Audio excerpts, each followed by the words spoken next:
Avis vascular centre, మన దేశంలోనే the best varicose vein hospital. Sir, ఇన్ని పెద్ద సినిమాలకి పనిచేశారు, మీకు సొంతగా డైరెక్షన్ ఛాన్స్ ఎలా వచ్చింది? సింహరాశి ఎలా మొదలైంది? నేను ఫస్ట్ జనరల్గా కూడా అమ్మని బాగా ప్రేమిస్తానండి. అయితే ఫస్ట్ సినిమా హిట్ కొట్టాలంటే అమ్మమే తీయాలి, ఎవరు కామెంట్ చేయరు. సో అమ్మ అంటే ప్రతి ఒక్కరికి రెస్పెక్టే. సో అలాంటి సినిమా చేయాలని ఫిక్స్ అయ్యి నేను మదర్ సెంటిమెంట్ స్క్రిప్ట్ రాసుకున్నాను. రాసి అది ఆర్బి చౌదరి గారికి చెప్పాక ఆయన దగ్గర చాలామంది, రాజశేఖర్కి చెప్పించాడు, నాగార్జునకి చెప్పించాడు, వెంకటేష్కి చెప్పించాడు, విజయకాంత్కి చెప్పించాడు, తమిళ విజయ్కి చెప్పించాడు, ఇంతమందికి చెప్పించారు ఆ కథ. కానీ వీళ్ళు ఎవరు డేర్ చేయలేకపోయారు ఆ కథను చేయడానికి, అంత యాక్షన్ ఉంటుంది అది. సో ఏందబ్బా ఇంత మంచి కథ వీళ్ళు ఎవరేంటి యాక్సెప్ట్ చేయట్లేదు అనేది చౌదరి గారు అనుకుంటూ, సరే ఈలోపు మాయి అని ఒక సినిమా వచ్చింది, తమిళ్లో జస్ట్ యావరేజ్ ఫిల్మ్ అది, బట్ అది చూడు సముద్ర అంటే చూసి నచ్చిందండి నేను చేస్తాను అన్న అని. అప్పుడు నరసింహనాయుడు జరుగుతుండే బాలయ్య బాబుని అడిగా, ఓకే బాబు ఇట్లా ఇది చేయండి బాబు, నీకు నేను చెప్తాను సముద్ర, అది వేరే వాళ్ళతో చేసేయలే, నేనే చెప్తాను సినిమా అని బాలయ్య బాబు నాకు చెన్నకేశవరెడ్డి చెప్పారు, ఆఫర్ చేశారు. అప్పుడు ఏంటంటే నేను సింహరాశి చేద్దామని చెప్పేసి చౌదరి గారు మేము అనుకున్నాగానే అప్పుడు రాజశేఖర్కి ఆర్బి చౌదరి గారు చెప్పారు ఇట్లా సింహరాశి సినిమా, ఆ సినిమా పేరు మాయి అనమాట, తమిళ్లో శరత్ కుమార్ చేశాడు. సో డైరెక్ట్గా ఇద్దరు డైరెక్టర్ని ఇస్తాను, ఇద్దరు ఎవరో ఒకరిని సెలెక్ట్ చేసుకో. అప్పుడే నిన్నే ప్రేమిస్తాను రిలీజ్ అయ్యి షిండే ఉన్నాడు డైరెక్టర్. షిండే అని ఫస్ట్ ప్రజెంట్ హిట్ ఇచ్చున్నాడు, సముద్ర అని అప్కమింగ్, నీకు కూడా కథ చెప్పాడు ఒకసారి అని చెప్పగానే లేదు సముద్రాకే ఇద్దాం, సముద్రాల్లో ఆ షార్ప్నెస్ నాకు నచ్చింది, సముద్రాకే ఇద్దాం అని రాజశేఖర్ అన్నాడు. ఆ మాట రాజశేఖర్ గారు చెప్పడం వల్ల నాకు ఈ సినిమా ఫస్ట్ ఛాన్స్ ఒకటి. రాజశేఖర్ గారు అంటే అప్పుడు ఇప్పుడు నాకు ఈ కృతజ్ఞతా భావం.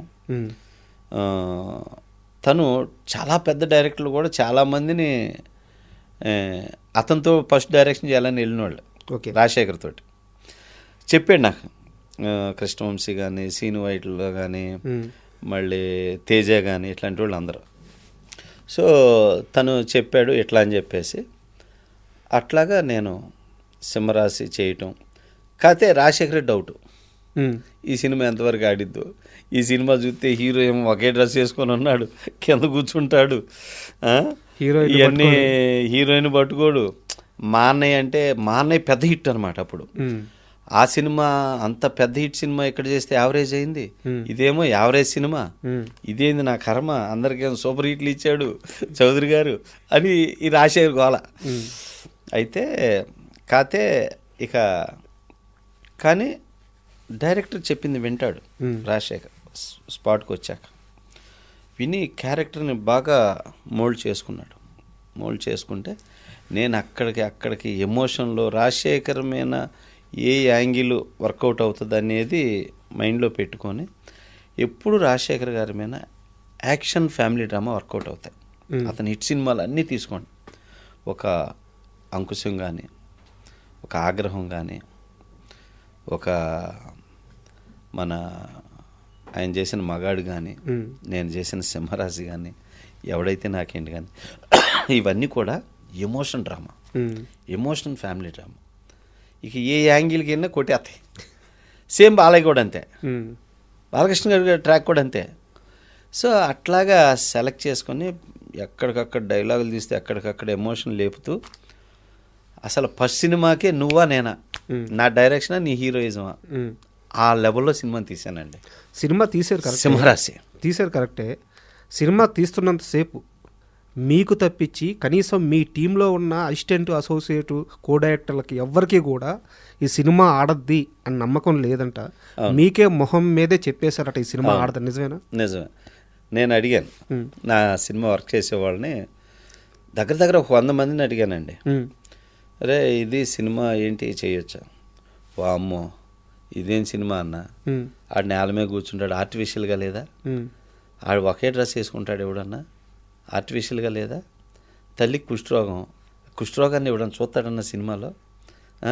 కుష్ఠరోగం తల్లి పట్టుకోకపోతే అమ్మాయిని పట్టుకోడా, తల్లికి పెళ్ళడానికి తేడా లేదా, ఏందన్న ఈ సినిమా, సినిమా ఇది ఆడదు అని ఇలా మొహాన్ని చెప్పేవాళ్ళు. కానీ ఎవరు అన్నా కూడా నేను ఏమీ పట్టించుకోలే. నాకు ఇది ఒక స్టోన్ దొరికింది, ఈ స్టోన్ నేను వజ్రం చేయాలి, ఎక్కడికెక్కడ చెక్కాలి, దీన్ని అదే పెట్టుకున్నా. చాలా వరకు మార్చేశారు. చాలా ప్రతి సీన్లో బెటర్మెంట్ చేసుకొచ్చానండి. అట్లా చేసుకొచ్చి ఫస్ట్ టైం అబ్బా ఏమి కథ తీసుకొచ్చావయ్యా అన్న ఏకైక వ్యక్తి సిరివెన్నెల సీతారామ శాస్త్రి. ఆ పాట రాసేటప్పుడు అమ్మ అమ్మ అని నన్ను పిలవకరనే సాంగ్ ఉంది కదా, అది చేస్తూ ఏమి సిచ్యుయేషన్ అయ్యా సముద్ర, ఇంత మంచి కథ తెచ్చావయ్యా అని ఫస్ట్ టైం ఆయన నోటి నుంచి అన్నాడండి. అన్నాడు. ఇక తీసినంతసేపు సరే మా వాళ్ళు ఉన్నారు, మా డైరెక్షన్ డిపార్ట్మెంట్ ఇలా అన్నారు. సినిమా అంతా అయిపోయింది. అయిపోయినాక అడిగా, ఇప్పుడన్నా చెప్పండి మీ సుడి బాగుంటే ఆడాలి, లేకపోతే ఇది ఆడదండి అప్పుడు కూడా అన్నారు. అనేసరికి సరే ఓకేరా అనుకున్నా. నా కాన్ఫిడెంట్ మాత్రం తగ్గల. నేను వన్స్ డెసిషన్ ఫిక్స్ అయితే అది ఇక ఎవరు చెప్పినా విన్నాం. డైరెక్టర్ అనేవాడికి డెసిషన్ అనేది వెరీ వెరీ ఇంపార్టెంట్. అంత స్ట్రాంగ్గా ఉండాలి. ఒక కథని నిర్ణయం తీసుకునేటప్పుడు ఎవరి మీద డిపెండ్ అవ్వకూడదు. ఒక సీన్ చేసేటప్పుడు ఎవరి మీద డిపెండ్ అవ్వకూడదు. ఒక డైలాగ్ని తీసుకునేటప్పుడు ఎవరి మీద డిపెండ్ అవ్వకూడదు. ఇటు మంచి వినాలి, ఇటు చెడు వినాలి. హంసలాగా ఏది మంచి అనేది మాత్రం మనం తీసుకోవాలి. సో అలా ఉంటాను అనమాట నేను. వన్సే అడిగి చేసిన తర్వాత నో చేంజ్ అనమాట. ఇంకెవరు చెప్పిన విన్నాం. అట్లాగా సినిమా చూశాక ఆర్బి చౌదరి గారు అప్రిషియేట్ చేశాడు. ఏం తీసావు సముద్ర, బ్యూటిఫుల్, బ్రహ్మాండంగా ఉంది సినిమా అని చెప్పారు. రాజశేఖర్ గారి రియాక్షన్ ఏంటి? రాజశేఖర్ గారికి అప్పటికి నమ్మకం లేదు. హిట్ అయినాక హ్యాపీ, హిట్ అయినాక హ్యాపీ. బట్ ఇప్పుడు కూడా అతను గర్వంగా చెప్పుకోలేడు. ఏంటో కానీ నాకు ఆ సినిమా గురించి ఏదో అంకుశం అని చెప్తాడు. ఆ అంకుశం మర్చిపోయారు జనం. అంకుశం గొప్ప సినిమా కానీ చాలా అయిపోయింది. దాని తర్వాత మైల్ స్టోన్ సినిమా ఏదంటే రాజశేఖర్కి ఓన్లీ సింహరాశి. ఇప్పటికీ చాలా మందికి అదే. ఇప్పుడు జనరల్గా రాజశేఖర్ సినిమాల్లో అంకుశం, సింహరాశి, ఇంకో సినిమా వేస్తారు. వీటిల్లో 50% ఆడియన్స్ మార్కులు సింహరాశి. అంటే అది చాలా మా ఏజ్లో మనకి టాప్ అంకుశం. ఆ తర్వాత మైల్ స్టోన్ సినిమా ఏంటంటే సింహరాశి. అంత గొప్ప సినిమా అతని లైఫ్లో కాదు, ఇంకో జన్మ ఎత్తినా కూడా తీయలేడు. అంత గొప్ప సినిమా సింహరాశి. అంటే ప్రతి యాక్టర్కి ఒక సినిమా ఉంటుందండి మైల్ స్టోన్ సినిమా చెప్పుకునేవి. నా లైఫ్లో కూడా one of the best movie సింహరాశి. అంత గొప్ప సినిమా అండి. దానిలో గొప్ప ఫిలాసఫీ ఉంది. ఒక తల్లి, ఆ సినిమా చూస్తే ప్రతివాడు తల్లిని ప్రేమించి తీరాలి, అంత ఇన్వాల్వ్మెంట్ ఉంటుంది. ఒక లైఫ్లో ఒక మనిషి నమ్ముకోవాల్సింది ఇది అని బతికి ఒక ఫిలాసఫికల్ క్యారెక్టరైజేషన్ అద్భుతం. దాంట్లో ఒక సేవ అనేది ఎలా అనేది ఉంది. ఇన్ని యాంగిల్స్ ఉన్నాయి ఆ సినిమా. అట్లా చేస్తే నాకు ఎక్కువ పబ్లిక్ నుంచి వచ్చిన అప్రియేషన్ ఏంటో తెలుసా అండి? అబ్బా ఏమి డైరెక్షన్ సార్ మీది, దండం సార్ మీకు, అద్భుతంగా చేశారండి.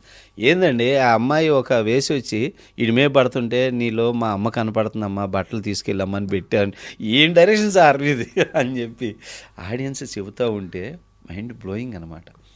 అలాగే మళ్ళీ హీరో సినిమా అంతా కూడా అమ్మాయిని ఒక్క చోట కూడా అట్లా టచ్ చేయడండి. రాజశేఖర్ గోళ, నా ఫ్యాన్స్ గోల్ చేస్తారు, నేను పట్టుకుంటానని, మీకు దండం పెడతాను స్వామి, ఇన్ని సినిమాలు పట్టుకున్నా ఈ ఒక సినిమాలో వదిలి అంటే ఏది జీవిత సముద్ర ఇలా అంటాడు, హీరోయిన్ పట్టుకోతా, ఈ డ్రీమే కదా అంటాడు, డ్రీమ్లో కూడా పట్టుకోవద్దు నువ్వు అనేవాడిని. అట్లా చాలా హ్యాపీ చేశాడు రాజశేఖర్. అందరం చాలా చక్కగా చాలా హ్యాపీగా చేశాము. తనకు కూడా అండి నా నిర్ణయం, నా డెసిషన్ అంటే బాగా నమ్ముతాడు రాజశేఖర్. సముద్రాకి నచ్చిందా ఫస్ట్, నాకు అది కావాలి, మీ ఎవరి డెసిషన్ కాదు, సముద్రాకి నచ్చిందా లేదా, నచ్చిందా ఓకే అంటాడు అంతే. ఇప్పుడు కూడా ఆ నమ్మకం అలాగే ఉంటుంది. సో అట్లాగా అది చేయటం, దాని నుంచి అలాంటి ఒక మంచి ఇది రావటం. ఇప్పటికి కూడా అండి ఎవ్రీ మంత్ వస్తుంది సినిమా. 26, ఇప్పుడు 25 సంవత్సరాలు ఈ 25 సంవత్సరాల నుంచి ఎవ్రీ మంత్ వస్తే ఎవరో ఒకళ్ళు ఫోన్ చేస్తానే ఉంటారు, అయ్యా సింహరాశి వస్తుంది.